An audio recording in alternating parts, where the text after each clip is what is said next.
Përshëndetje miq, sonte do t'ju flas për një libër shumë të veçantë, me autor Virgjil Kule, një autor shumë i njohur. Libri titullohet Gjergj Kastrioti Skënderbeu, Ditar diplomatik, kryqëtari i fundit.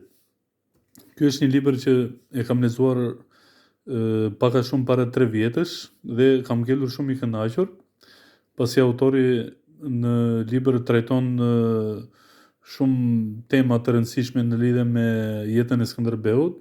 Autori këtu flet për marrëdhëniet e Skënderbeut me Republikën e Venedikut, me Mbretërinë e Napolit dhe me shtetet e tjera të Europës.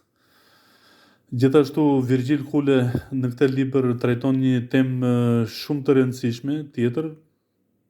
Trajton temën e në thonjza të vasalitetit të Skënderbeut, sepse për Skënderbeun janë hedhur shumë teza. Njëra nga këto teza thotë që Skënderbeu ka qenë vasal i mbretërit të Napolit. Autori Virgjil Kule në këtë libër e hedh poshtë këtë tezë të gabuar, pasi po ta lexoni, autori thotë që marrëveshja e vasalitetit e lidhur midis Skënderbeut dhe mbretërit të Napolit nuk hyri në fuqi. Për më shumë detaje mund të lexoni librin. Pra, shkurt, Skënderbeu nuk ishte vasal i Napolit asnjëherë. Përveç të tjerave, autori në këtë libër trajton edhe betejën e Beratit, që u zhvillua, nëse nuk gabojm, në vitin 1455. Gjatë betejës së Beratit, siç dihet, ushtria shqiptare u shpartallua nga ushtritë osmane.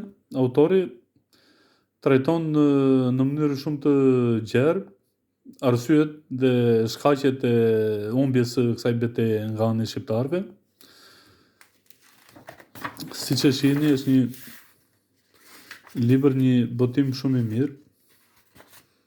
Është një libër që për mendimin tim duhet lexohet patjetër.